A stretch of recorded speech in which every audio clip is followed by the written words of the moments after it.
Good afternoon, folks. My name is Kurt Hitzemann, County Court Judge here in Hernando County. You folks are here for your first appearance. Purpose of the first appearance is so that you may be informed of the charges against you. I'll determine if probable cause exists for those charges. Probable cause simply means it's more likely than not that a crime has occurred. More likely than not, you're the person who committed that crime. Of course, as you stand before me today, I presume that you're innocent of these allegations. That presumption of innocence will stay with you through every stage of the proceedings unless and until the state attorney's office is able to prove the charges against you beyond and to the exclusion of a reasonable doubt. We'll set your conditions of pretrial release today, that is your bail or your bond. In most cases, you've had a bond set already pursuant to the bond schedule here in the 5th Judicial Circuit or the warrant which led to your arrest. I'll determine if that bond should be raised or lowered or left the same, whether there'll be additional conditions of pretrial release placed upon you. We'll let you know when your next court date will be. If you'd like to have the services of the Public Defender's Office, I'll gladly appoint the Public Defender to represent you this afternoon. You do have a right to have contact with folks on the outside, family, friends, counsel. Finally, and most importantly, you're advised that you do have an absolute right to remain silent with regard to the facts which surround your arrest. I encourage you to do that. These proceedings are being recorded. In addition, there are 2 assistant state attorneys in the courtroom with me this afternoon. If you say something that tends to incriminate you, they will use it against you in the prosecution down the road. I now need each and every one of you to please raise your right hands and be sworn. You all solemnly swear, affirm, tell the truth, whole truth, nothing but the truth? Outstanding. When you hear your name called, you can step forward to the podium. Gaynell Rowley. Afternoon, Miss Rowley. What's your date of birth? 8/1973. Mr. Rowley, I got a warrant for you out of Hillsborough County. Judge down there found probable cause for a violation of probation and then set your bond at no bond. Unfortunately, I can't change that. We're going to let the folks in Hillsborough know you're here and ready to go. I'll give them 5 days to come get you.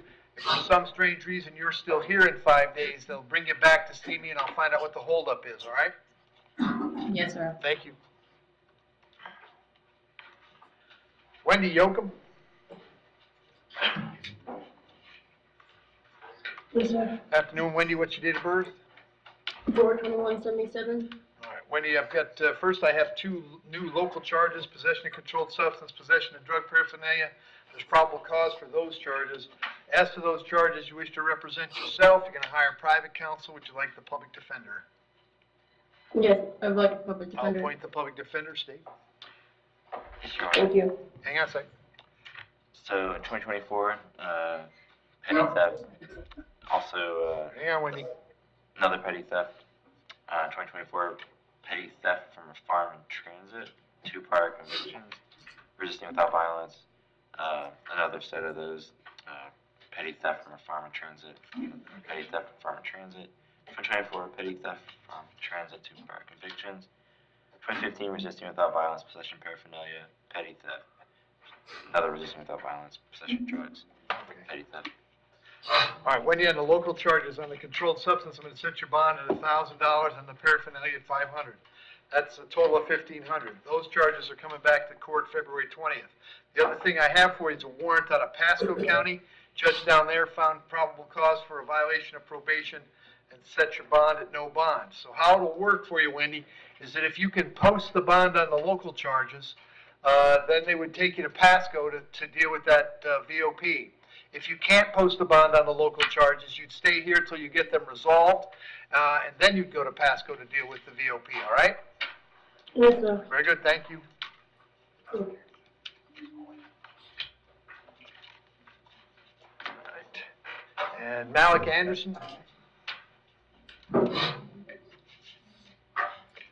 Afternoon, sir. What's your date of birth? February 19, 2000. All right. All right, the charge is burglary with an assault. There's probable cause for the charge. As to that charge, you're going to represent yourself. You're going to hire private counsel. Would you like the public defender?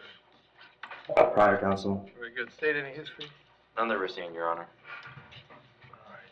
And let's see. And I have an address for you on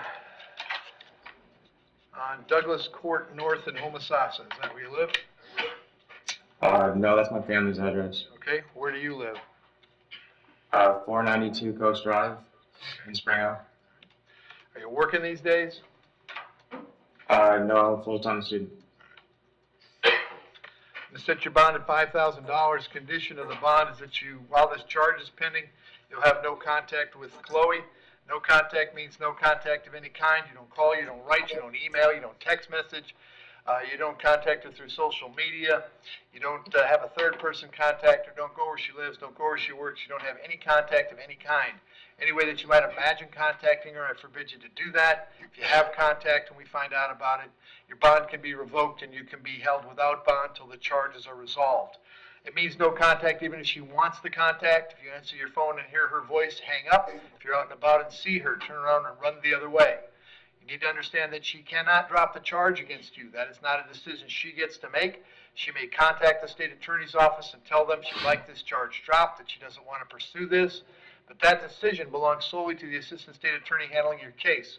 So unless that person or the judge on your case or your lawyer tell you the charges are dropped, you should assume they are not dropped and you should not have contact. I'm going to have you back in court on February 20th. Very important that you share that date with your lawyer, all right? Yes, sir. Thank you.